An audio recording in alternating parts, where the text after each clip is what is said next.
বড়োদেরকে প্রণাম আর ছোটোদেরকে ভালোবাসা জানিয়ে আমি শিপ্রা মজুমদার আজকে আবার একটা নতুন রেসিপি নিয়ে তোমাদের কাছে চলে এসেছি।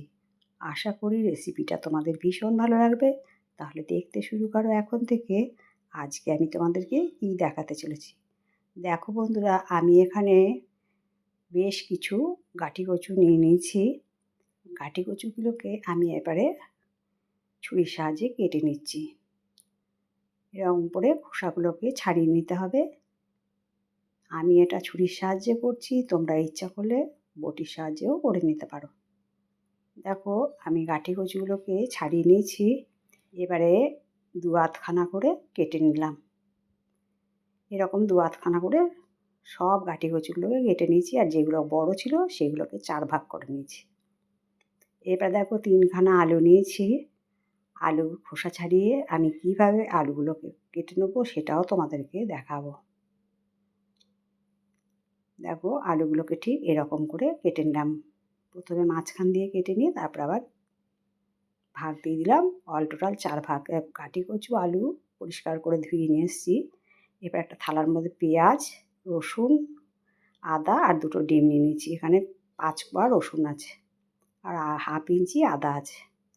পেঁয়াজটাকে আমি দুপাশ কেটে নিয়ে খোসা ছাড়িয়ে পরিষ্কার করে ধুয়ে নিয়ে এসেছি। এবারে কুচি কুচি করে পেঁয়াজটাকে কেটে নিয়েছি। দেখো, সম্পূর্ণ পেঁয়াজটা কাটা হয়ে গেছে। এবার একটা থালার মধ্যে পেঁয়াজ রেখে দিয়েছি, আদা আর রসুনকে গ্রেট করে নিয়ে নিলাম।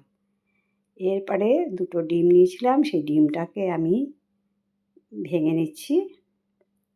একটা বাটির মধ্যে ভেঙে ডিমটাকে নিয়ে নিলাম।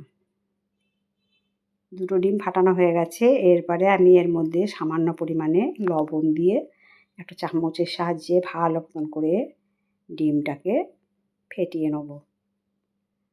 বেশ কিছুক্ষণ ধরে এই কাজটা করে নিতে হবে। এরপরে দেখো, কড়াই চাপিয়ে দিয়েছি। কড়াইয়ের মধ্যে 3 টেবিল চামচের মতন সর্ষের তেল দিয়ে দিলাম। তারপরে গাঁটি কচু আলু ধুয়ে পরিষ্কার করে নিয়েছি, সেইগুলোকে সম্পূর্ণটা ছেড়ে দিলাম।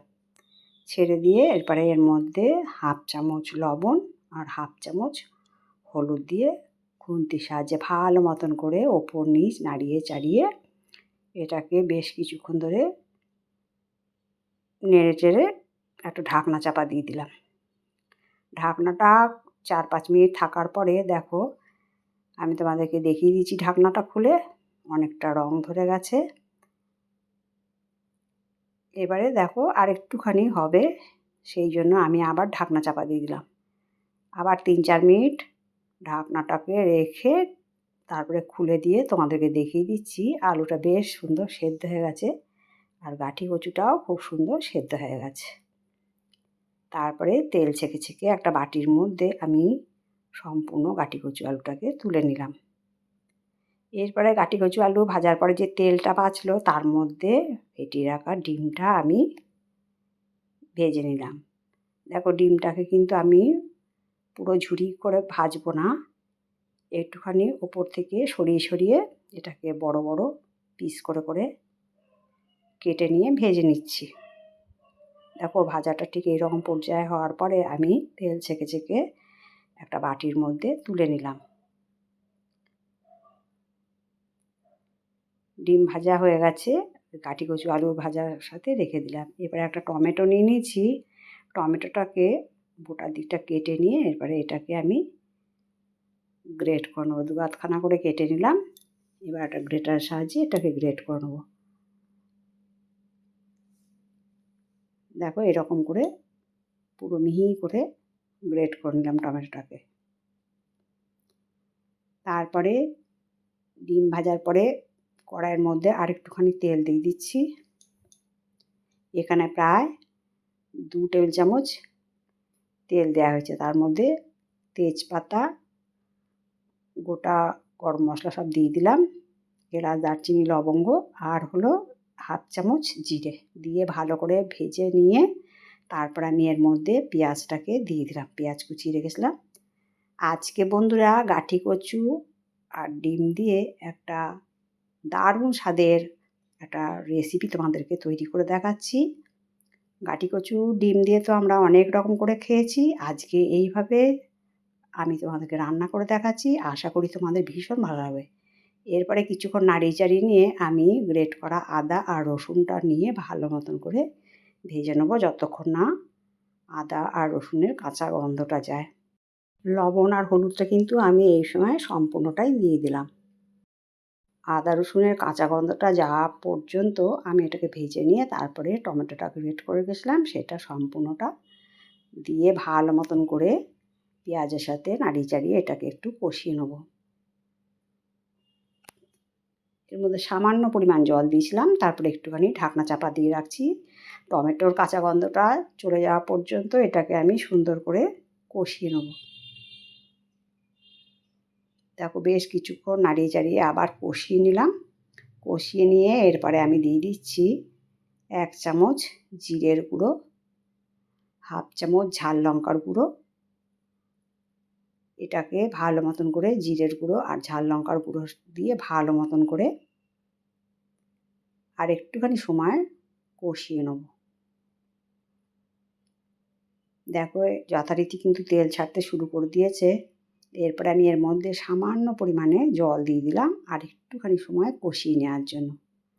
আজকে এই গাঠি কচু ডিমের রেসিপিটা ভাত, রুটি, পরোটা সমস্ত কিছুর সাথে খেতে ভীষণ ভালো লাগে। আর এটার এত সুন্দর টেস্ট যে বাড়ির লোকেরা এত পছন্দ করে, বারবার তোমাদের কাছে রিকোয়েস্ট করবে এইভাবে রান্না করে দেওয়ার জন্য।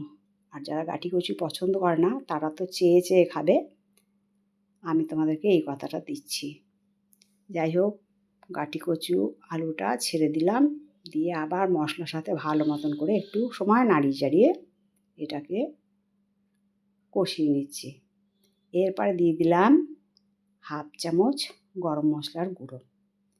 এই গরম মশলার গুঁড়োটা দিয়েও ভালো মতন করে গাঠি কচু আলুটাকে ভালো করে নাড়িয়ে চাড়িয়ে নিলাম।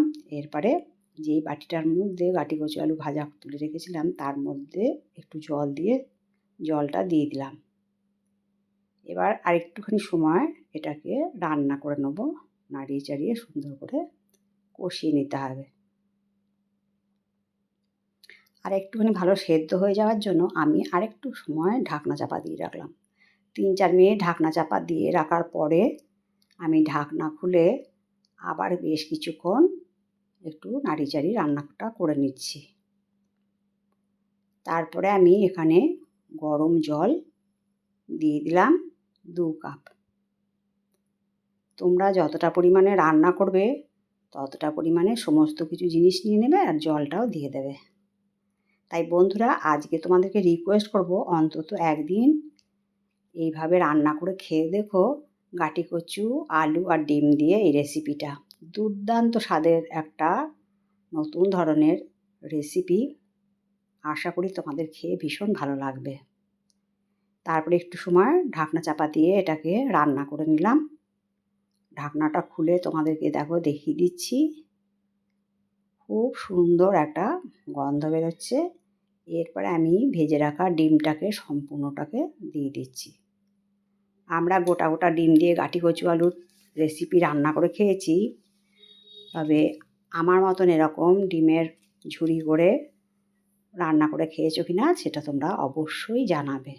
রান্নাটা শেষ হয়ে যাওয়ার পরে আমি একটুখানি ঘি দিয়ে ভালো মতন করে নাড়িয়ে চাড়িয়ে রান্নাটা কমপ্লিট করছি। রান্নাটা হয়ে যাওয়ার পরে 5 মিনিট স্ট্যান্ডিং টাইমে রেখে আমি একটা প্লেটের মধ্যে সার্ভ করে নিচ্ছি। দেখো কত সুন্দর দেখতে লাগছে। আশা করি বন্ধুরা তোমাদের আজকের রেসিপিটা ভালো লেগেছে। যদি ভালো লাগে লাইক, শেয়ার, কমেন্ট আর সাবস্ক্রাইব করে আমার চ্যানেলের পাশে থেকো। আর যদি কোনো নতুন বন্ধু এসে থাকো অবশ্যই বেল বাটনটা অন করে দিও। তাহলে সমস্ত নোটিফিকেশান তোমাদের কাছে